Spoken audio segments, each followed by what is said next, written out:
ప్రభువైన యేసుక్రీస్తు నామములో అందరికీ వందనాలు. ప్రియమైన వాళ్ళారా, ఈ దినం కూడా మన యొక్క వర్తమానం కొరకై మనం దేవుని వాక్యం నుంచి ఒక భాగం చదువుకుందాము. మరి ఈ యొక్క వీడియో వర్తమానం కొరకై యేసుక్రీస్తు ప్రభు యొక్క ప్రేమ ద్వారా మిమ్మల్ని కూడా ఆహ్వానిస్తుంటున్నాను.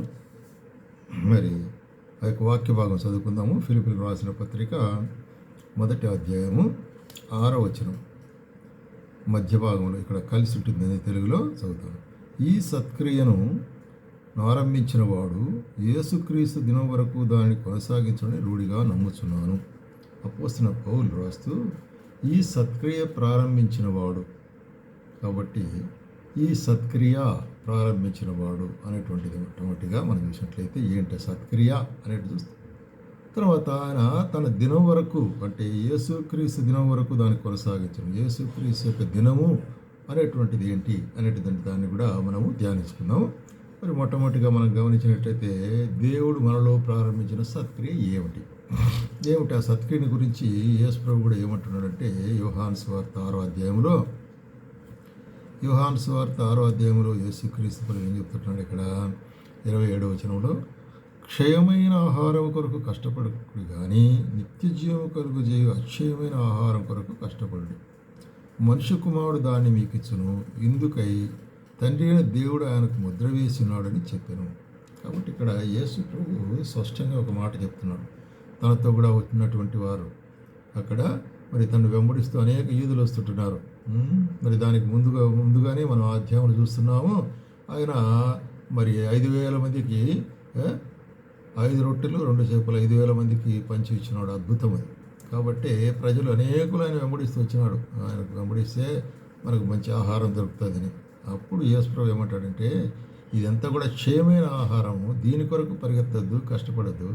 అక్షయమైన ఆహారము మరి కొరకే కష్టపడదు. ఆ అక్షయమైన ఆహారం మీకు ఇచ్చేదాని కొరకే నేను ఈ లోకానికి వచ్చింటున్నాను అంటున్నాడు. కాబట్టి ఏంటి అక్షయమైన ఆహారం అంటే, వారు మరి 20 మేము దేవుని క్రియలు జరిగించుటకు ఏమి చేయవలని అడుగా, అట్లయితే మరి అక్షయమైన ఆహారం కొరకే మేము ఏమి క్రియలు జరిగించాలా అని యేసు అన్నాడు. అయితే యేసు ఆయన పంపిన వాని యందు మీరు విశ్వాసం ఉంచుట దేవుని క్రియలు అని చెప్పాను. ఆయన పంపిన వాని యందు విశ్వాసం ఉంచుట అంటే యేసుక్రీస్తు ప్రభునందు విశ్వాసం ఉంచుట అనేటువంటిదే మీరు చేయవలసిన క్రియలు. అంతకంటే ఇంకేమిటి చేయాల్సిన పని లేదు, మరి ఇంకేం ప్రయాసపడాల్సిన పని లేదు. కాబట్టి క్రీస్తు యేసునందు విశ్వాసం ఉంచుట అనేటువంటిది ఒక మంచి క్రియ. దాని ద్వారా మనకి ఏమి దొరుకుతుంది? ఆయన యొక్క మరి క్షమాపణ దొరుకుతుంది, ఆయన యొక్క నిశ్చయత మనకు దొరుకుతుంది, ఆయన యొక్క ఆదరణ మనకు దొరుకుతుంది. మనల్ని ఆయన మరి ప్రేమించి మనల్ని తన పిల్లలుగా నడిపిస్తాడు. కాబట్టి యేసుక్రీస్తునందు విశ్వాసం ఉంచుట అనేటువంటి ప్రాముఖ్యమైన కార్యము అంటున్నాడు. కాబట్టి ఈ ప్రాముఖ్యమైన కార్యము మన జీవితంలో, దాన్ని ఫిలిప్పీలకు రాసిన పత్రిక మంచి కార్యం అంటున్నాడు. ఈ మంచి కార్యం మీరు ప్రారంభించిన వాడు, గుడ్ వర్క్ కదా. లేకపోతే కాబట్టి ఇక్కడ మనము చూసినట్లయితే ఏమంటున్నాడు, ఇది సత్క్రియ, మంచి కార్యం. కాబట్టి ఏమిటి మంచి కార్యము? యేసుక్రీస్తు ప్రభువునందు విశ్వాసం ఉంచుట అనేటువంటిది. రెండవదిగా మనం గమనిస్తున్నాము, ఈ మంచి క్రియను కొనసాగించి అనేక చోట్ల చెప్పబడుతుంది. అపోస్తలుల కార్యం 2వ అధ్యాయంలో కూడా పేతురు పెంతెకోస్తు దినమున ప్రసంగించినప్పుడు మరి యేసుక్రీస్తు ప్రభు గురించి అనేక కార్యాలు చెప్తాడు.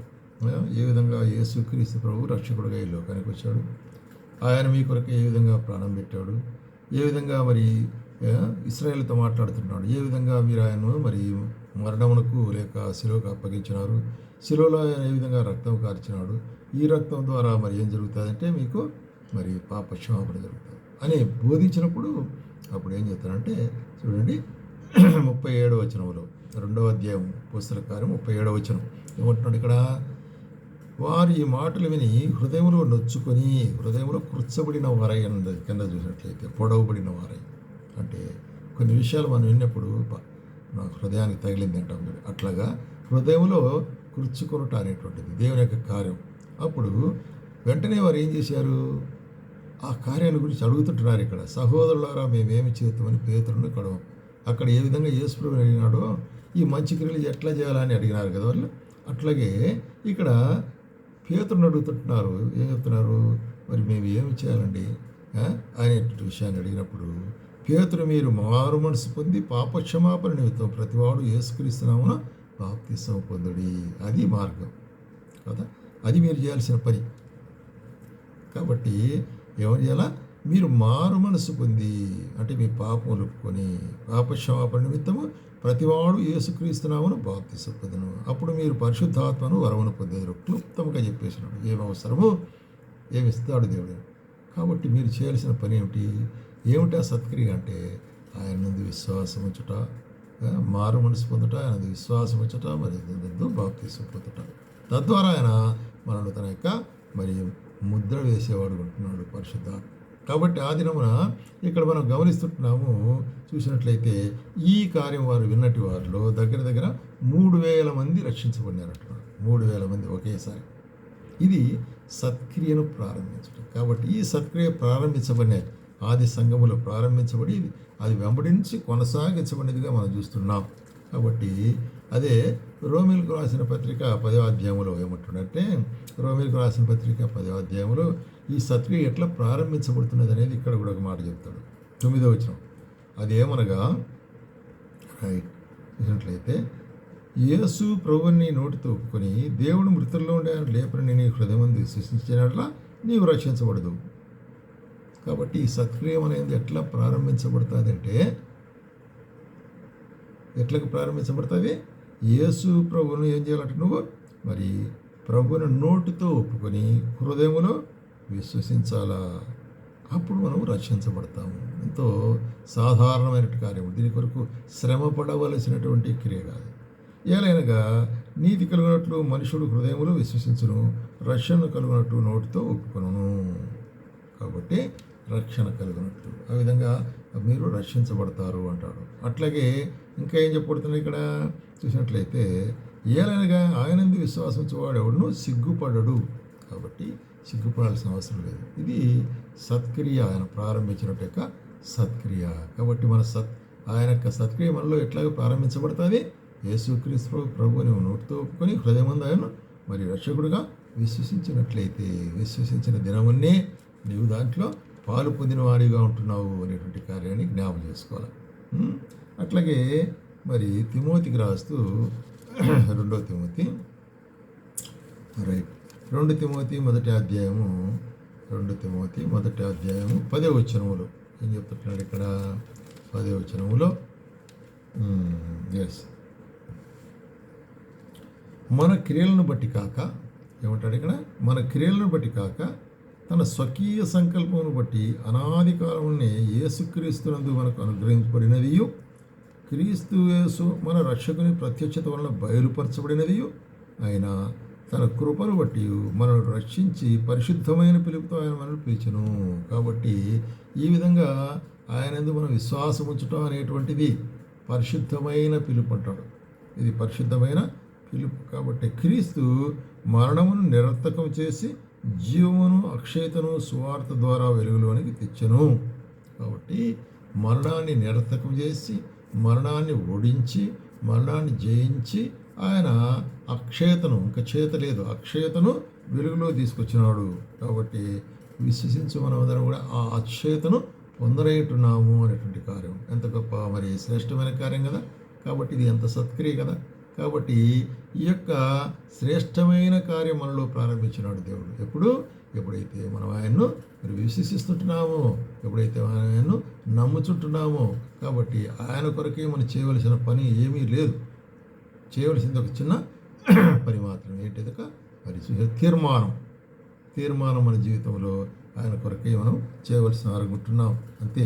అట్లాగే మనం చూస్తున్నాం చూడండి, మరి అదే 12వ వచనంలో కూడా ఏమంటాడు ఇక్కడ, ఈ హేతువు చేత శ్రమను అనుభవిస్తున్నాను కానీ నేను నమ్మిన వారిని నేను ఎరుగుదును కనుక సిగ్గుపడను. నేను ఆయనకు అప్పగించిన దానిని ఆయన రాబోచున్న ఆ దినం వరకు కదా, ఈ సత్క్రియ ప్రారంభించిన వాడు ఆయన ఆ దినం వరకు కాపాడని చెప్పాడు కదా. ఏ దినము అది ఆయనను అప్పగించారు. ఆయన అప్పగించిన దానిని రాబో దినం వరకు కాపాడగలని రూఢిగా నమ్ముతున్నాను. కాబట్టి ఆయన రాబో దినం వరకు, ఆ దినం వరకు మనల్ని కాపాడేవాడుగా ఉంటున్నాడు. అంటే ఆయన రాకడ దినం వరకు అనేటువంటి కార్యాన్ని ఇక్కడ మనకు బయలుపరుస్తుంటున్నాడు అన్నమాట. కాబట్టి అందుకనికి తీతు కూడా ఏమంటాడంటే, తీతు పత్రిక 2వ అధ్యాయము 12వ వచనం నుంచి 11వ వచనం కూడా చదువుతాను. ఏలైనగా మనుషులకు రక్షణ కర్త అయిన దేవుని కృప ప్రత్యక్షమై మనము భక్తిహీనతను, హేలోక సంబంధమైన దురాశలను విసర్జించి శుభప్రదమైన నిరీక్షణ నిమిత్తము అనగా మహాదేవుడును మన రక్షకుడైన యేసుక్రీస్తు యొక్క ప్రత్యక్షత కొరకు ఎదురు చూస్తుంటున్నాము. ఆయన రాకడ కొరకు మనం ఎదురు చూస్తుంటున్నాము అనే కార్యాన్ని మనం జ్ఞాపకం పెట్టుకోవాల్సి అనుకుంటున్నాం. కాబట్టి మరి ఈ లోకములో స్వస్థబుద్ధితో, నీతితో, భక్తితో బ్రతుకుచుండవాలని మనకు బోధిస్తున్నది. కాబట్టి ఆయన రాకడ కొరకు నిరీక్షించేవారు ఎట్లా కూడా ఈ లోకములో స్వస్థబుద్ధి కలిగిన వారమే, అంటే మంచి ఉద్దేశములు, మంచి బుద్ధి కలిగిన వారమై, నీతి కలిగిన వారమై, భక్తి కలిగిన వారమై జీవించాలంటే కార్యాన్ని చెప్తుంటున్నాడు అనమాట. అంటే ఆయన రాకడ కొరకు సిద్ధపాటును అనుగ్రహిస్తాం, ఈ సిద్ధపాటు మనకు కలిగి ఉండాలనే కార్యాన్ని చెప్తుంటున్నాడు. అయితే రెండవదిగా ఏమంటున్నాడు, ఆ దినం వరకు అని చెప్పేటప్పుడు రెండో అంశం ఇక్కడ మనం చూసేది ఏంటంటే, యేసుక్రీస్తు దినం వరకు దాన్ని కొనసాగించిన రూఢిగా నమ్ముతున్నాడు అంటున్నాడు కదా. కాబట్టి యేసుక్రీస్తు దినము అనేటువంటిది మరి దేవుని గ్రంథంలో ఉంచి మనం చూసినట్లయితే ఏమంటున్నాడు, తెస్సలోనికి రాసిన పత్రిక 1 తెస్సలోనికీయులకు మరి 4వ అధ్యాయం 16వ వచనం నుంచి మనం గమనించినట్టయితే మరి ఇక్కడ ఏం చూస్తుంటాము, ఆర్భాటముతోనూ ప్రభు ప్రధాన దూత శబ్దముతోనూ దేవుని బూరతోనూ పరలోకం నుండి ప్రభు దిగివచ్చును, క్రీస్తునందు మృతులైన వారు మొదట లేతురు. కాబట్టి యేసుక్రీస్తు ప్రభు పరలోకం నుండి దిగివచ్చునంటున్నాడు ఒక దినమున. ఎట్లాగా మరి ఎట్లాగో దిగుస్తున్నట్టే ఆర్భాటముతోనూ ప్రధాన దూత శబ్దముతోనూ దేవుని బూరతోనూ పరలోకం నుండి ప్రభు దిగివచ్చును, క్రీస్తునందు మృతులైన వారు మొదట లేతురు. కాబట్టి క్రీస్తునందు మృతులైన వారు మొట్టమొదటిగా లేస్తారు. దాని తర్వాత సజీవులమైన మనం వారితో కూడా ఏకమవుదము, మనమందరం ఆకాశ మండలంలో లేక మేఘమండలం మీద అంటున్నాడు, లేక మేఘములందు అంటున్నాడు, ఆయనతో కలుసుకుంటాము. కాబట్టి దాని తర్వాత సదాకాలం ఆయనతో కూడా ఉందము. ఇది మనకు కలిగినటువంటి ఇవ్వబడినటువంటి నిరీక్షణ. అందుకొరకే ఏమంటాడు మరి అదే 5వ అధ్యాయంలో కూడా చూసినట్లయితే, మరి సహోదరులారా కాలమును గురించి సమయం గురించి మీకు రాయనక్కర్లేదు. కాబట్టి ఎందుకంటే రాత్రివేళ దొంగ ఎలాగ వచ్చునో అలాగ ప్రభు దినం వచ్చినని మీకు బాగా తెలియను. రాత్రివేళ దొంగ ఎలాగ వచ్చును అంటే కొంతమంది ఏది దొంగ వచ్చినట్లు అంటున్నాడే అంటారు. అట్లా కాదు, అంటే ఈజ్ అన్సర్టన్, అన్ఎక్స్పెక్టెడ్ టైం. కాబట్టి ఎదురు చూడనటువంటి సమయంలో ఆయన వచ్చును అంటాడు. కాబట్టి రాత్రి సమయంలో మరి మనం ఎదురు చూడనకుండా కొన్నిసార్లు జరుగుతుంది. కాబట్టి అట్లాగే మనం ఎదురు చూడని సమయంలో ఆయన వస్తాడు. అయితే మనమేమై ఉండాలా, ఏ సమయంలో వచ్చినా కూడా మనం జాగ్రత్తగా ఆయనను మరి కలుసుకునే వాళ్ళకు ఉండాలి, జాగ్రత్త పడిన వాళ్ళకు ఉండాలి. ప్రభువు దినం అలాగ వచ్చునని బాగుగా తెలియనుంటాడు. కాబట్టి అలాంటి ప్రభు దినం కొరకే మనం జాగ్రత్త పడవలసిన వారుగా ఉంటున్నాము అంటాడు. ఎందుకంటే లోకలంతా కూడా ఏం చెప్తారంట, ప్రభు ఏ దినం రాదులే, ఏముంది వీరు అట్లాగే చెప్తుంటున్నారు, క్రైస్తవులు అంటున్నారు. అయితే ఏమంటాడు ఇక్కడ, లోకులు నెమ్మదిగా ఉన్నది, భయమేమీ లేదు అని చెప్పుకొనొచ్చు గర్భిణీ స్త్రీనికి ప్రసవ వేదన కలుగునట్లు వారికి ఆకస్మికముగా నాశనము తటస్థించును. కాబట్టి ఆకస్మికముగా కదా చూసినట్లయితే అన్ఎక్స్పెక్టెడ్లీ ద పీపుల్ దోస్ వారి అంటే ఎవరైతే నిర్లక్ష్యంగా ఉంటున్నారో వారికి నాశనం జరుగుతుంది. కాబట్టి సహోదరులారా మరి మీరు మరి చూసినట్లయితే వెలుగు సంబంధులు అంటున్నాడు. కాబట్టి ఎవరైతే ఆ యొక్క మంచి క్రియను సత్క్రియను అనుభవిస్తుంటున్నారో మరి వెలుగు సంబంధులు, మీరు చీకట్లో లేరు కాబట్టి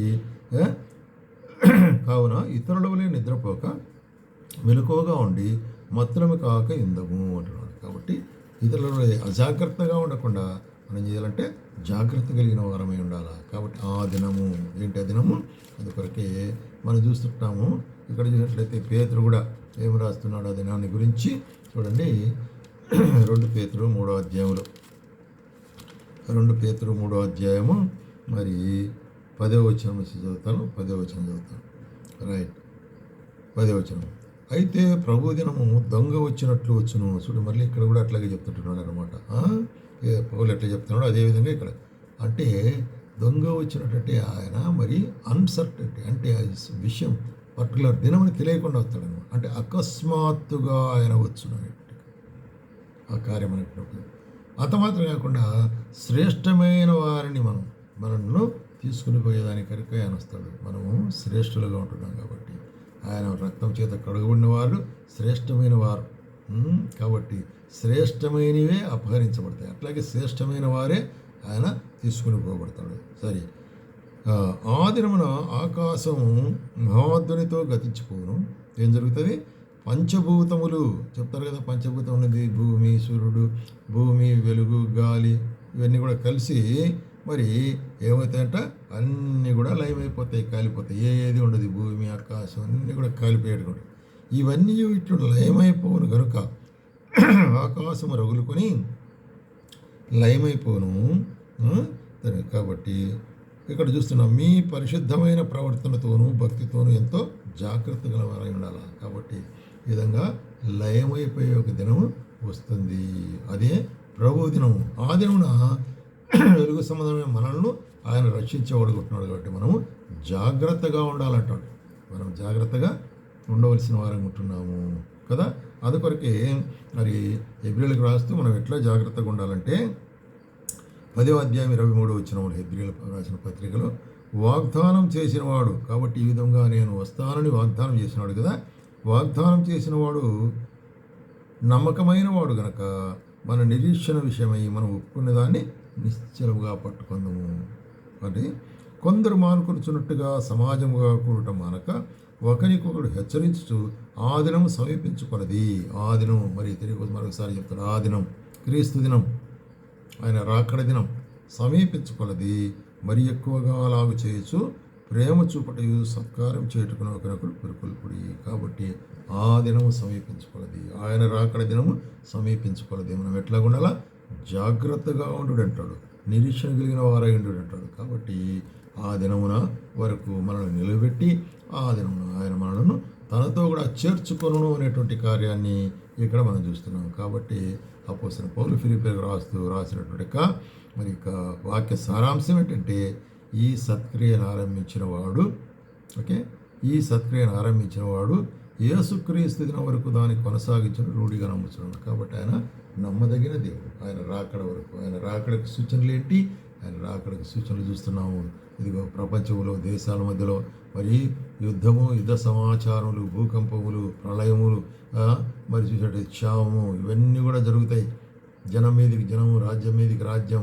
ఇప్పుడు మనం ప్రజెంట్గా చూస్తుంటున్నాము. ఇజ్రాయేలు, ఇరాన్, మరి ఫిలిస్తీన్, ఇదంతా కూడా యుద్ధం జరుగుతూ ఉన్నది. ఇక్కడ ఎంతో భయంకరమైనది.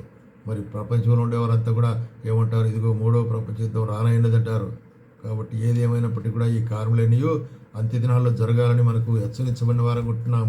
కాబట్టి వారి వలె మనము మరి అజాగ్రత్తగా ఉండకుండా మనకు ముందుగానే దేవుడు తెలిపినాడు, ఈ కార్యములన్నీ జరిగినప్పుడు మనుష్య కుమారుడు వచ్చునని మీరు ఎరుగుడు అంటాడు. కాబట్టి మనుష్య కుమారుడు రానైనటువంటి దినాలకు సమీపం ఉంది. కాబట్టి ప్రేమైన వారలరా, భయభక్తి కలిగిన వారమై మరి కొందరు మానుకున్నట్టు మరి సమాజంగా కూడుచు మరీ ఎక్కువగా ఆయనకు సమీపంగా మన యొక్క సహవాసములో నిలిచి ఉండవలసి అనుకుంటున్నాం. కాబట్టి ఆ దినమున మనకు మరి విమోచన దినముగా చూస్తుంటున్నాము. మనల్ని ఆయన మరి విమోచించి తనతో కూడా స్వీకరించేవాడుకుంటున్నాడు. లోకానికైతే అది శ్రమ దినముగా ఉంటున్నది. కాబట్టి ప్రియమైన వారలారా, యేసు ప్రభువునందు విశ్వసించినట్లయితే ఇటువంటి యొక్క మరి అష్యూరెన్స్ ఉంటుంది. ఎందుకంటే ఆ దినం వరకు మనల్ని ఆయన భద్రపరిచేవాడుకుంటున్నాడు. ఆ విధంగా మనం సిద్ధపడి ఆయన సన్నిధానంలో మరి భయభక్తులతో మరి జీవించుటకు ప్రభువు మనకు సహాయం చేయనుగాక.